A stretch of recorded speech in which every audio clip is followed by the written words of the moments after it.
Over the past 2 years, the Batman fandom has been split in two. Those who want Robert Pattinson to join the new DC universe and team up with David Corenswet Superman, and those who want him to stay in Matt Reeves' universe while James Gunn brings a new, more fantasy-style Batman played by a different actor. This debate seemed like it would never end until now. We're gonna look at 3 arguments for why Pattinson should join the DCU, and 3 arguments against it. If an argument holds up well, I'll give it a thumbs up. If it's weaker than a CW season finale, it gets a thumbs down. The side with the most thumbs up by the end of the video wins. The first argument against it is that if this Batman joins the DCU, we won't see the Bat family for the next 20 years. Forget about seeing Nightwing, Batgirl, or Red Hood. Sure, it's possible that Reeves is planning to introduce Robin in the Batman Part 2, or maybe in the 3rd movie, but that doesn't leave much room for the rest of the crew. Unless they pull a ridiculous retcon and say this Bruce Wayne already had a couple of Robins but just forgot to mention it in the 1st movie, there's no way they have time to show multiple Robins and have one of them become Nightwing. Let's say Matt Reeves brings in Dick Grayson in the next movie. That Robin is gonna be a kid, and we wouldn't get to see him become Nightwing until some possible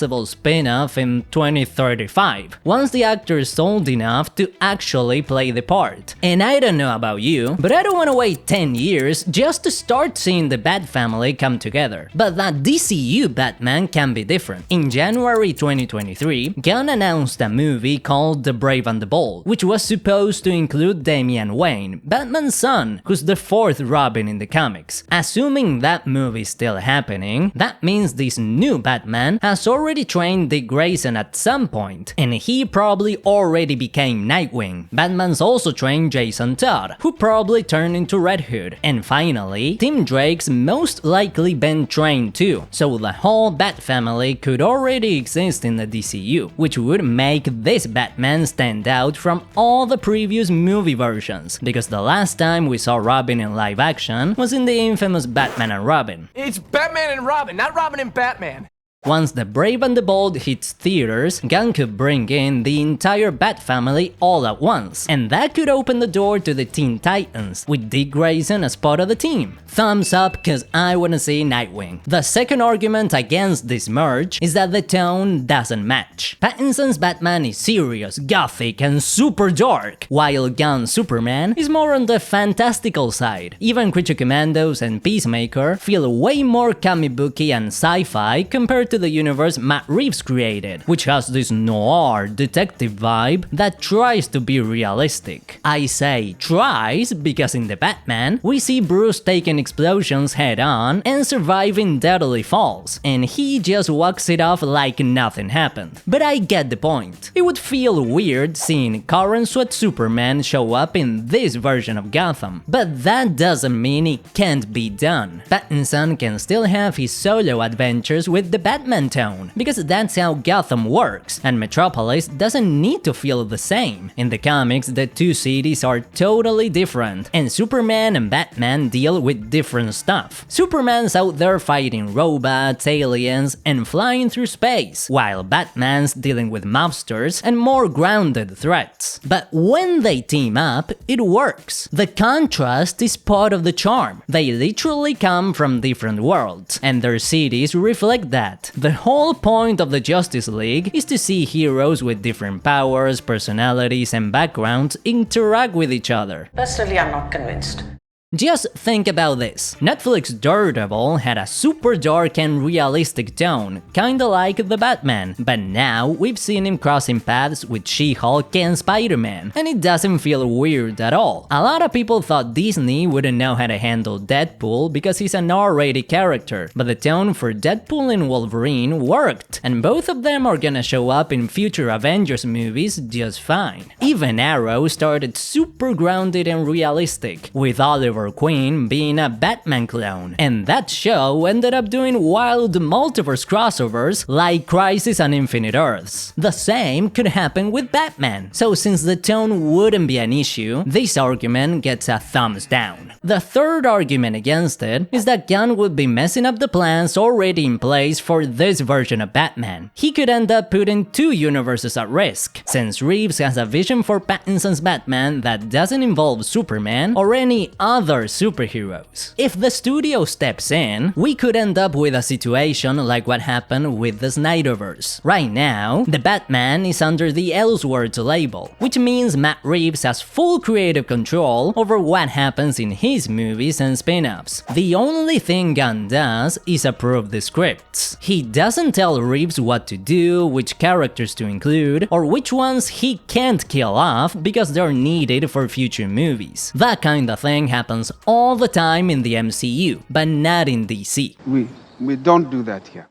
Now, if Pattinson jumps into Gunn's universe, Reeves becomes one of Gunn's employees, and that could lead to creative clashes. What happens if Reeves wants to do a grounded, realistic version of Mr. Freeze for the Batman 3 because it fits the story, but Gunn wants a more over-the-top version to tie into the rest of the DCU? They could end up stepping on each other's toes, making half-baked Batman movies that don't please anyone, and leave us with a watered-down version of the character in both the DCU and his solo films. It'd be similar to what happened in the old DC universe after Batman v Superman, when Warner started blocking Snyder because of the bad reviews. That ended up cutting half the Justice League story, which caused us to lose Henry Cavill's Superman and killed the whole universe entirely. Repeating something like that would be a disaster, so this argument gets a thumbs up. Now, let's look at the arguments in favor. First up, it'd be a guaranteed hit. The Batman made $772 million at the box office, and more importantly, fans loved it, critics loved it, and even casual moviegoers were into it. For a lot of people, it's the best live-action Batman movie ever, and Pattinson is their favorite Batman because we finally get to see him doing detective work. We haven't seen much of Bruce Wayne yet, but still, for many fans, this is their Batman. So if Gunn brought him into the new DC universe, it would instantly boost the quality and the hype. It'd be like if Christian Bale had joined the old DC universe in Batman v Superman instead of starting fresh with Ben Affleck. Seeing Pattinson's Batman team up with Corran Sweat's Superman would be $1 billion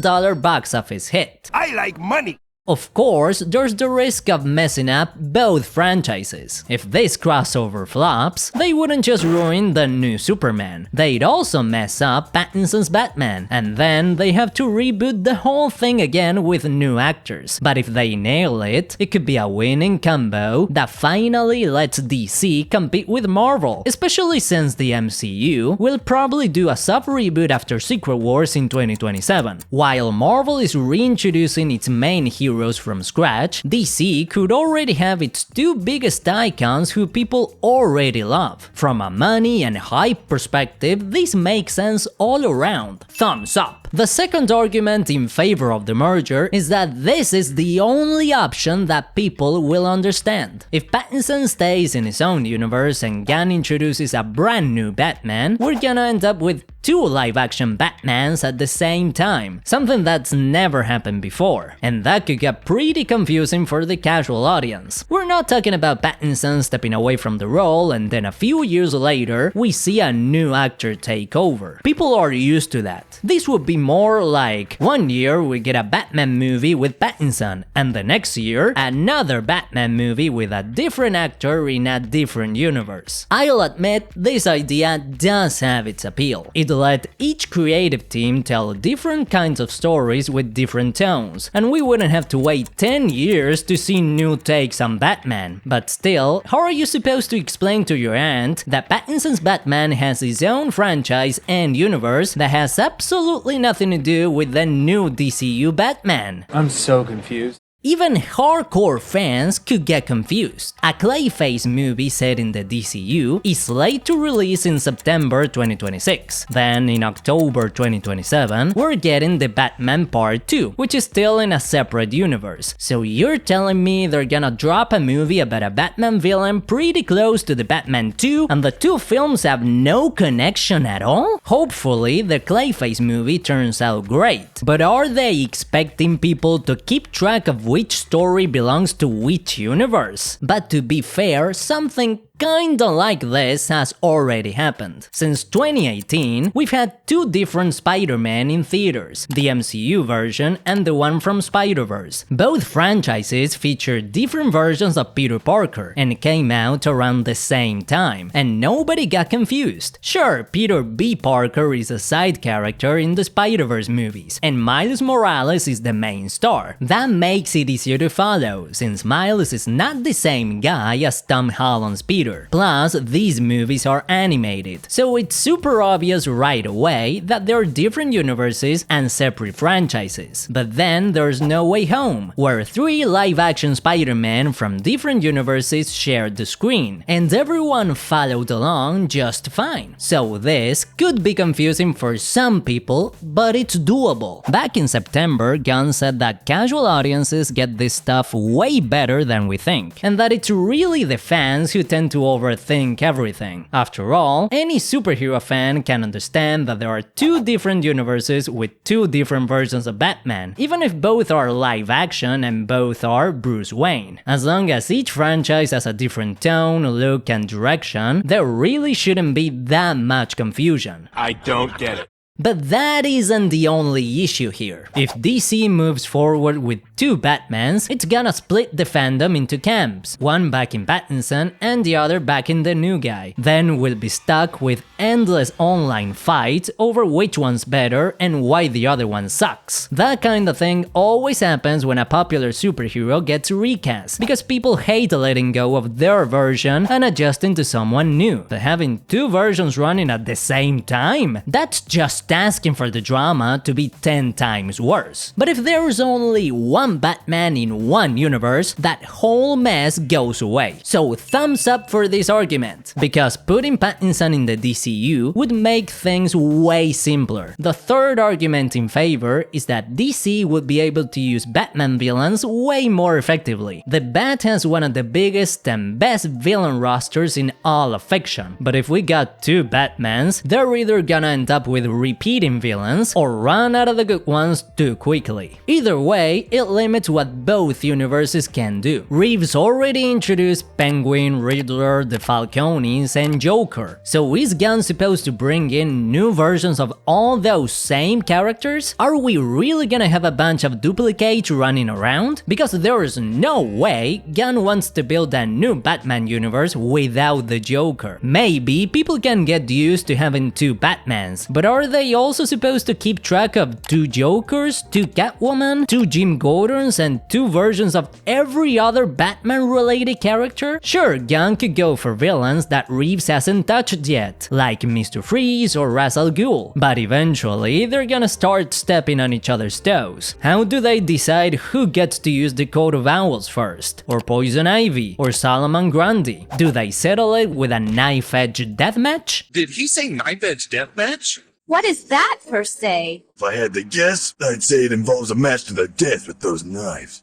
But if there's just one Batman, this whole issue goes away. Gunn could use Colin Farrell's Penguin, Paul Dano's Riddler, Barry Keoghan's Joker, and anyone else Reeves decides to bring in. There'd be no need to reintroduce the characters from scratch, no need to recast, and it'd speed up the production timeline. That'd be a big deal, since we haven't heard anything real about The Brave and the Bold since 2023. Thumbs up to this argument, because I don't need to see a fourth Joker in 5 years. That leaves us with 2 thumbs up and 1 thumbs down for the keep Pattinson solo side, and 3 thumbs up for the bringing him to the DCU side. So the best call is to just throw Pattinson into the new DC universe and stop overthinking it. And if you didn't like the outcome, I'm guessing you're the one that's gonna leave a thumbs down. But if you don't hate me yet, you have to check out this video where I break down whether the DCU had a a stronger start than Marvel. Another totally not controversial video.